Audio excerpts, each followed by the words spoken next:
400 हादसे 9,000 लोगों की मौत। आखिर उड़ते ताबूत क्यों साबित हो रहे हैं बोइंग विमान? बोइंग विमानों की सेफ्टी पर सवाल उठाने वाले 2 इंजीनियरों की संदिग्ध मौत हो चुकी है। कई को कंपनी नौकरी से भी निकाल चुकी है। अमेरिका का फेडरल एविएशन एडमिनिस्ट्रेशन को पिछले एक साल में 120 ऐसी शिकायतें मिली। खुद कंपनी के इंजीनियरों ने भी गुहार लगाई कि दुनिया भर में उड़ान से रोक देना चाहिए बोइंग के विमान को। अहमदाबाद से लंदन जाते समय एयर इंडिया का जो ड्रीम लाइनर विमान क्रैश हुआ, उसे बनाने वाली बोइंग कंपनी फिर सवालों के घेरे में है। बोइंग के सभी मॉडल के विमानों की सेफ्टी को लेकर के पिछले एक साल में जो शिकायतें मिली हैं, उसकी बहुत गंभीरता से जांच चल रही है। चौंकाने वाली बात है कि ये जो शिकायतें हैं, ये कंपनी के ही कई इंजीनियरों ने खुद की हैं। और ये ऐसे इंजीनियर हैं जो वर्षों तक वहां पे कार्य कर रहे हैं। कोई 10 साल से, कोई 15 साल से बोइंग कंपनी के साथ जुड़ा हुआ है।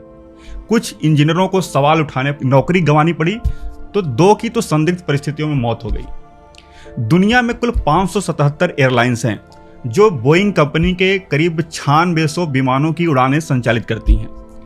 कंपनी के इंजीनियर सैम सलेहपोर ने अमेरिकी एजेंसी को शिकायत करके उन्होंने कुछ दिनों पहले कहा था कि जांच पूरी होने तक बोइंग के सारे विमानों को उड़ान से रोक देना चाहिए, नहीं तो बहुत भारी खतरा की कीमत चुकानी पड़ेगी। बोइंग विमानों की सुरक्षा के खिलाफ केस लड़ रही international law firm Wisner Baum के मुताबिक इस कंपनी के विमानों के साथ 415 बड़ी दुर्घटनाएं हो चुकी हैं, जिसमें 9,000 मौतें हुई। एयरबस के बाद बोइंग दुनिया की दूसरी सबसे बड़ी एयरलाइन मैन्युफैक्चरिंग कंपनी है। यूं तो कंपनी अपने इंजीनियरों के आरोपों को हमेशा खारिज करती है और अपने विमानों को पूरी तरीके से सुरक्षित होने का दावा करती है, लेकिन अहमदाबाद में जिस तरीके से हादसा हुआ, उससे भरोसा पूरी तरीके से डगमगा गया है। 2 इंजीनियर ऐसे हैं बोइंग कंपनी के जिनकी पिछले साल जान चली गई। पिछले साल 2024 में मार्च और मई 2 महीने के अंदर 2 इंजीनियरों की मौत बड़े सवाल खड़े करती है। कंपनी के इंजीनियर जॉन बर्नेट ने 2017 में 787 विमानों की, जो ये मॉडल है बोइंग का, उसकी ऑक्सीजन प्रणाली और हाइड्रोलिक ट्यूब में खामियों का खुलासा किया था, तो उन्हें बहुत प्रताड़ना का शिकार होना पड़ा। मार्च 2024 में संदिग्ध स्थितियों में गोली लगने से उनकी मौत हो गई। हालांकि इसे आत्महत्या बताया गया। 2 महीने बाद एक और घटना होती है। मई 2024 में बोइंग के एक और व्हिसिल ब्लोअर जोशुआ डीन की भी मौत की खबर सामने आती है। डीन वो शख्स थे जिन्होंने जो बोइंग 737 मैक्स मॉडल की मैन्युफैक्चरिंग में जिन्होंने खामी बताई थी।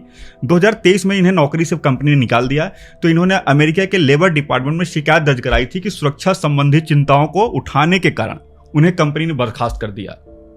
यही नहीं, 2 और व्हिसिल ब्लोअर जो कंपनी के ही इंजीनियर रहे, चाहे वो रिचर्ड क्वेवास हो या विस वेल्डन हो, इन इंजीनियरों ने भी जब विमान में खामियां निकाली अपनी ही कंपनी के विमानों में, तो उन्हें भी नौकरी गंवानी पड़ी। और इन्होंने जब अमेरिका की जो एजेंसी है, जो खास तौर से जो एविएशन के मामले डील करती है, उसको इन्होंने शिकायत किया। बोइंग में 10 साल से अधिक समय से क्वालिटी इंजीनियर रहे सैम सलेहपोर ने पिछले साल फेडरल एविएशन एडमिनिस्ट्रेटर से अपनी शिकायत में कहा था कि कंपनी ने 787 और 777 मॉडल विमानों के निर्माण के दौरान बहुत गड़बड़ियां की। पुर्जों को फिट करने के बीच में गैप छोड़ दिया। गलत ड्रिल से विमान में जरूरत से ज्यादा बड़े सुराख हैं, जिससे विमानों की मजबूती और सेफ्टी प्रभावित हुई। उन्होंने दुनिया में बोइंग के सभी विमानों को जांच पूरी होने तक उड़ान से रोकने की मांग की, और अभी भी खैर जांच चल रही है। कंपनी पर बोइंग पर आपराधिक जुर्माना भी लग चुका है। 2018 और 2019 में 2 बड़े विमान हादसे हुए थे बोइंग के विमान, जिसमें से 346 लोगों की मौत हुई थी। तो बोइंग कंपनी ने यूएस फेडरल एविएशन एडमिनिस्ट्रेशन को $2.5 बिलियन से अधिक का भुगतान किया था।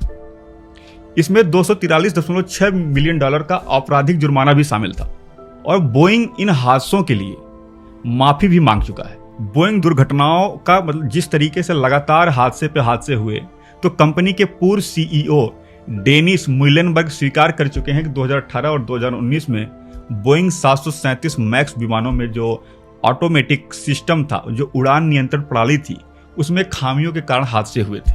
कहने का मतलब कि बोइंग के खिलाफ इससे पहले भी शिकायतें उठती रही हैं। अगर बोइंग अपने इंजीनियरों की ही बातें सुनती, तो शायद ये जो अहमदाबाद का जो हादसा था वो ना होता। लेकिन कंपनी ने क्या किया? कंपनी ने उन खामियों को समय रहते दुरुस्त नहीं किया। कंपनी उन खामियों पर पर्दा डालने में जुटी रही, और यही वजह है कि समय रहते कंपनी अपने उन जो भी मॉडल के विमान थे उनकी जो खामियां थी उनको समय रहते दुरुस्त नहीं कर पाई, और यही वजह है कि लगातार हादसे पर हादसे होते रहे। और ये कोई अहमदाबाद की जो घटना है वो कोई पहली घटना नहीं है। इससे पहले बोइंग के विमानों के साथ दुनिया भर में कई जगह हादसे हो चुके हैं। जैसे लॉ फर्म जो केस लड़ रही है इस कंपनी के खिलाफ, उसका खुद दावा है कि अब तक 415 हादसे हो चुके हैं, 9000 से ज़्यादा लोगों की मौत हो चुकी है। 2018 और 2019 में बोइंग के विमानों के जो 2 बड़े हादसे हुए थे उसमें 346 से ज़्यादा लोगों की मौत हो चुकी है।